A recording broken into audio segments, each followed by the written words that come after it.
श्रीमते रामानुजाय नमः। श्रीमते निगमान्त महादेशिकाय नमः। श्री वराह पुराणे श्री कैसिह पुराणं पुराण मंगल श्लोकाः। नमस्तेस्तु वराहाय नीलयोद्धरते महीम् कूरमद्य गतो यस्य मेरु कनकनायते प्रलयोदन्वदुद्धीर्णाम् प्रपद्येऽहं वसुन्धरां महावराहदंष्ट्राग्र मल्लिकोशमधुव्रतां श्रीवराह उवाच जाकरेतु विशालाक्षी जानतो वाप्यजानतः यो मे प्रगायते गेयं मम भक्त्या व्यवस्थितः यावन्ति त्वक्षरानस्य गीयमाने यशस्विनी तावद्वर्षसहस्राणि स्वर्गलोके महीयते रूपवान् गुणवान् शुद्ध सर्वधर्मभृतांवरः नित्यं पश्यति वैशक्रं वज्रहस्तं न संशयः मद्भक्तश्चापि जायेत इन्द्रेणैकपदे स्थितः सर्वधर्मगुणश्रेष्ठ तत्रापि मम लुब्धकः इन्द्रलोकात् परिभ्रष्टो मम गेयपरायणः प्रमुक्त सर्वसंसारैर्मम लोकं च गच्छति एवं तु वचनं श्रुत्वा तत्प्रसादात् वसुन्धरा वराहरूपिणं देवं प्रत्युवाच शुभानना अहो गीतप्रभवो वै यस्त्वया परिकीर्तितः कश्च गीतप्रभावेन सिद्धिं प्राप्तो महातपाः श्रीवराह उवाच शृणु तत्त्वेन ते देवी कथ्यमानं यशस्विनं यस्तु गीतप्रभावेन सिद्धिं प्राप्तो महातपाः अस्ति दक्षिणदिग्भागे महेन्द्रो नाम पर्वतः तत्र क्षीरनदी पुण्या दक्षिणे सागरंगमा तत्र सिद्धाश्रमे भद्रे चण्डालकृतनिश्चयः दूरा जागरणे गाति मम भक्त्या व्यवस्थितः एवं तु गायमानस्य गता संवत्सरा दश स्वपाकस्य गुणन्यस्य मद्भक्तस्य वसुन्धरे कौमुदस्य तु मासस्य द्वादशस्यां शुक्लपक्षके सुप्ते जने गते यामे वीणामादाय निर्ययौ ततो वर्त्मनि चण्डालो गृहीतो ब्रह्मरक्षसा अल्पप्राणस्वपाको वै बलवान् ब्रह्मराक्षसः दुःखेन स तु सन्दप्तो न च शक्तो विचेष्टितुम् उवाच वचनं मन्दं मातङ्गो ब्रह्मराक्षसं गच्छामि सन्दोषयितुम् अहं जागरणे हरिं गानेन पुण्डरीकाक्षं ब्रह्मराक्षसमुञ्च माम् एवम् उक्त स्वपाकेन बलवान् ब्रह्मराक्षसः अमर्ष वशमापन्नो न च किञ्चित् तम् अब्रवीत् आत्मानं प्रतिधावन्तं चण्डाल ब्रह्मराक्षसं किं त्वया चेष्टितव्यं मे य एवं परिधावसि स्वपाकवचनं श्रुत्वा ततो वै ब्रह्मराक्षसः उवाच वचनं घोरं मानुषाहारलोलुपः अद्य मे दशरात्रं वै निराहारस्य गच्छतः धात्रा त्वं विहितो मह्यमाहार परितो मम अद्य त्वां भक्षयिष्यामि सवसा मांस शोणितं तर्पयित्वा यदा न्यायं यास्यामि च यदेप्सितं ब्रह्मरक्षो वच श्रुत्वा स्वपाको गीतलालसः राक्षसं चन्दयामास मम भक्त्या व्यवस्थितः शृणुत त्वं महाभाग भक्ष्योऽहं समुपागतः अवश्यमेतत् कर्तव्यं धात्रा दत्तं यथा तव पश्चात् खादसि मां रक्षो जागरे विनिवर्तिते विष्णो सन्तोषनार्थाय ममैतत् व्रतमुत्तमम् रक्ष मां व्रतभङ्गाद्वै देवं नारायणं प्रति जागरे विनिवृत्ते तु मां भक्षय यथेप्सितं स्वपाकस्य वच श्रुत्वा ब्रह्मरक्षस सुधार्तितम् उवाच मधुरं वाक्यं स्वपाकं तदनन्तरं मोघं भाषसि चण्डाल पुनरेष्याम्यहं त्वति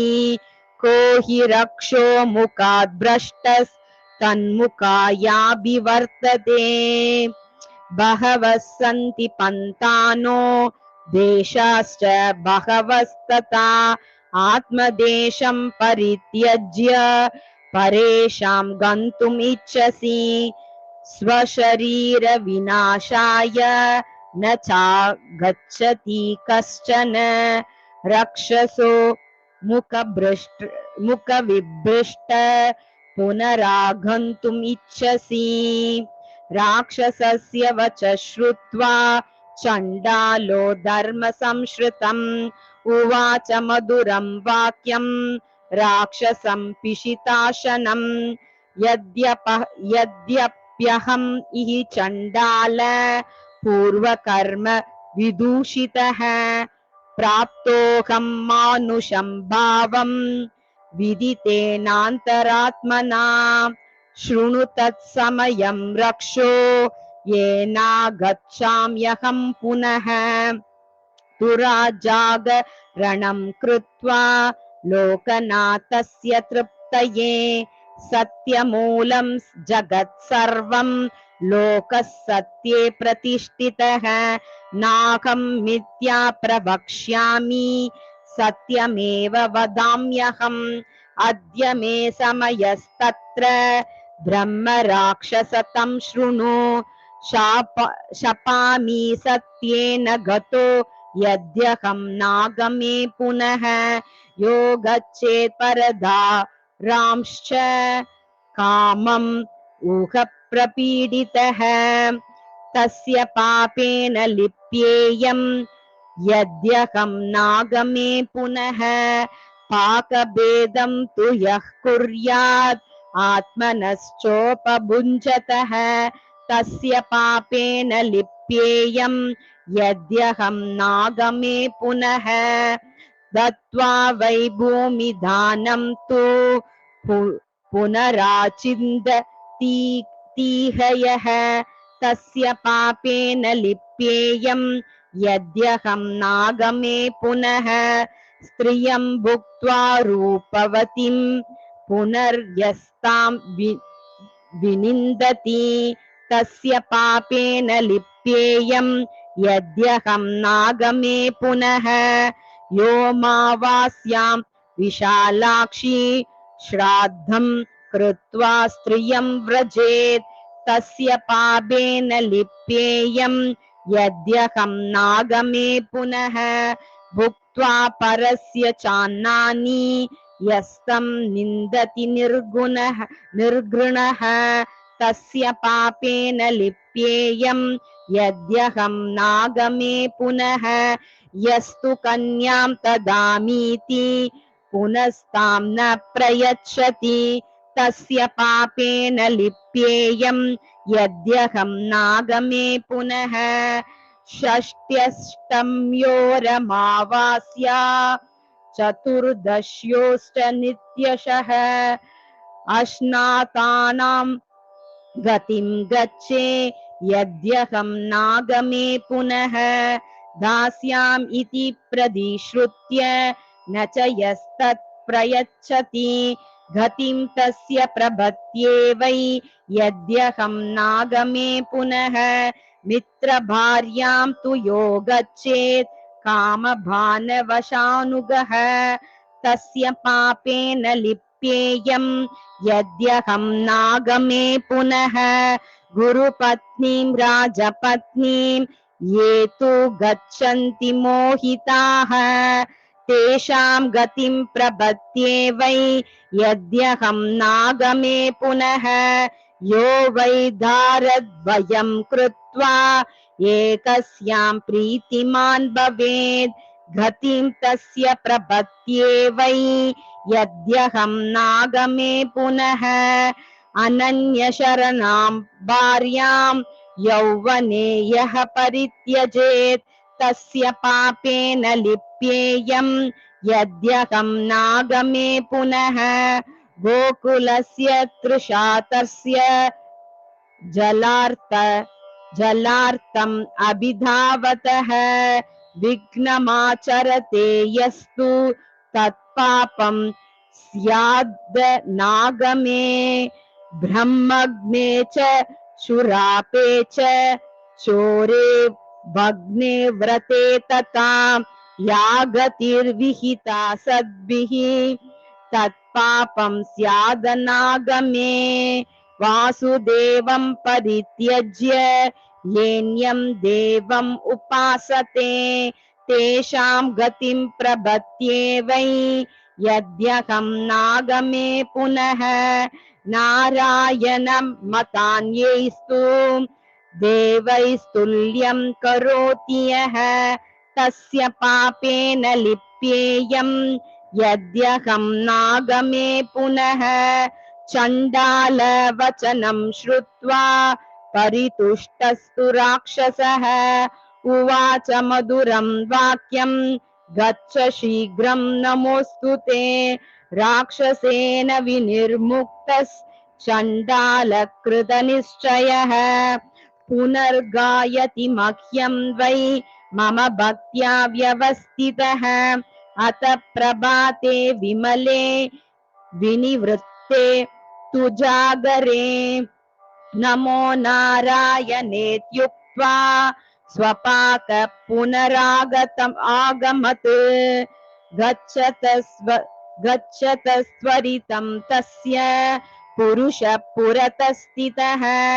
उवाच मधुरं वाक्यं स्वपाकं तदनन्तरं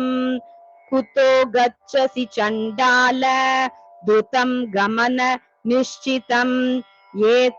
एतदाश्चक्ष्व तत्त्वेन यत्र ते वर्तते मनः तस्य तद्वचनं श्रुत्वा स्वपाकः सत्यसम्मतः उवाच मधुरं वाक्यं पुरुषं तदनन्तरं समयो मे कृतो यत्र ब्रह्म राक्षस सन्निधौ तत्राहं गन्तुम् इच्छामि यत्रासौ ब्रह्म राक्षसः स्वपाकवचनं श्रुत्वा पुरुषो भावशोधकः उवाच मधुरं वाक्यं स्वपाकं तदनन्तरं न तत्र गच्छ चण्डाल मार्गेणानेन सुवृतः तत्रासौ राक्षसः पाप पिशिताशीतुरासदः पुरुषस्य वच श्रुत्वा स्वपाकः सत्यसङ्गरः मरणं तत्र निश्चित्य मधुरं वाक्यमब्रवीत् नाहमेवं करिष्यामि यन्मां त्वं परिपृच्छसि अहं सत्ये प्रवृत्तो वै शीलं सत्ये प्रतिष्ठितम् ततः स पद्मपत्राक्ष स्वपाकं प्रत्युवाचः यद्येवं निश्चयस्तात स्वस्ति तेस्तु गमिष्यतः ब्रह्मरक्षोऽन्तिकं प्राप्य सत्ये सौकृतनिश्चयः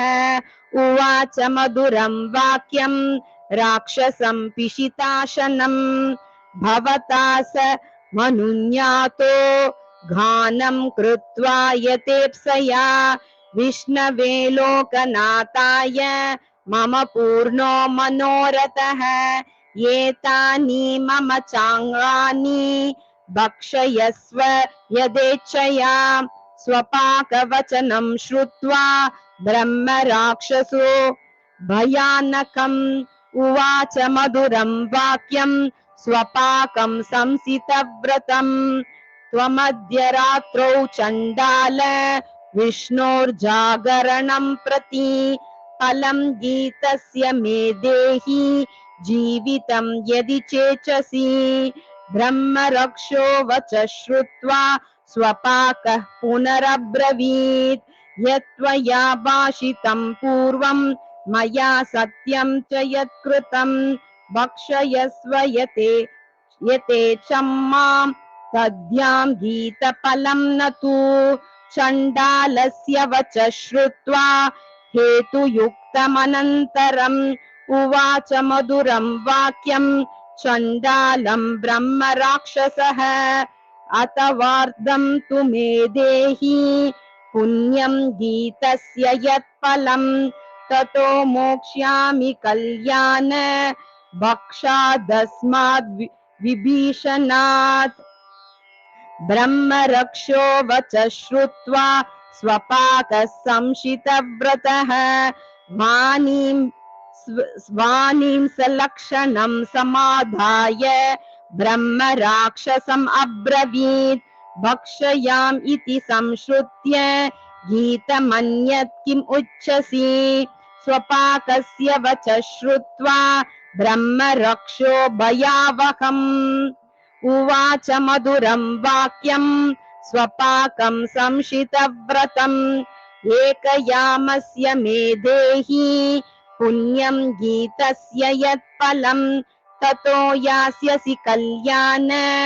संगमं पुत्रधारकैः श्रुत्वा राक्षसवाक्यानि चण्डालो गीतलाल्लसः उवाच मधुरं वाक्यं राक्षसं कृतनिश्चयः न यामस्य फलं दद्यां ब्रह्म रक्षस्तवेप्सितं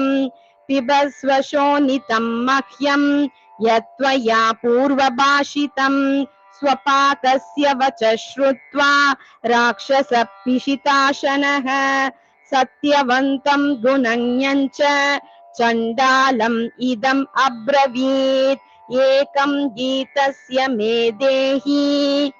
यत्त्वया विष्णु संसदि निग्रहात्तार यास्माद्वै तेन गीतफलेन माम् एवम् उक्त्वा तु चण्डालं राक्षसशरणं गतः श्रुत्वा राक्षसवाक्यानि स्वपाकः संशितव्रतः उवाच मधुरं वाक्यं राक्षसं पिशिताशनम् किं त्वया दुष्कृतं कर्म कृतपूर्वं तु राक्षसः कर्मणो यस्य दोषेण राक्षसीं योनिमाश्रितः एवम् उक्त्वा स्वपाकेन पूर्ववृत्तम् अनुस्मरन् राक्षसः शरणं गत्वा स्वपाकम् इदमब्रवीत् नाम्ना वै सोमशर्मा अहम् चरको ब्रह्मयोनिजः शूद्रमन्त्र परिभ्रष्टो यूपकर्मण्यधिष्ठितः ततोऽहं कारये यज्ञं लोभमोह प्रपीडितः यज्ञे प्रवर्तमाने तु शूलदोषस्त्वजायत अत पञ्चमरात्रे तु असमाप्ते कृतावहम् अकृत्वा विमलं कर्म ततः पञ्चवत मागतः तस्य यज्ञस्य दोषेण मातङ्ग शृणुयन्मम जातोऽस्मि राक्षसस्तत्र ब्राह्मणो ब्रह्म राक्षसः एवं तु यज्ञदोषेण वपुप्राप्तम् इदं मम इत्युक्त्वा तु तदा रक्ष स्वपाकं शरणं गतम् ब्रह्मरक्षो वच श्रुत्वा स्वपाकः संशितव्रतः भाडम् इत्यब्रवीद् वाक्यं ब्रह्मराक्षसचोदितः यन्मया पश्चिमं गीतं स्वरं कैशिकम् उत्तमं फलेन तस्य भद्रं मे मोक्षयिष्यामि किल्बिषात् श्रीवराह उवाच यस्तु गायति भक्त्या वै कैशिकं मम संसदि स तारयति दुर्गानि स्वपाको राक्षसं त्वया राक्षसं यथा एवं तत्र वरं गृह्य राक्षसो ब्रह्म संस्थितः जातस्तु विमले वंशे मम लोकं च गच्छति स्वपाकश्चापि शूद्रोनि शुश्रोनि मम चैव उपगायकः कृत्वा तु विपुलं कर्म स ब्रह्मत्वम् उपागतः स्वपाकश्चापि शुश्रोनि मम च एव उपगायकः कृत्वा तु विपुलं कर्म स ब्रह्मत्वम् उपागतः एतद्गीतफलं देवी कौमुदद्वादशीं पुनः यस्तु गायति स श्रीमान् मम लोकं च गच्छति एतद्गीतफलं देहि कौमुदद्वादशीं पुनः यस्तु गायति स श्रीमान् मम लोकं च गच्छति इति श्रीकैशिक पुराणं समाप्तम्।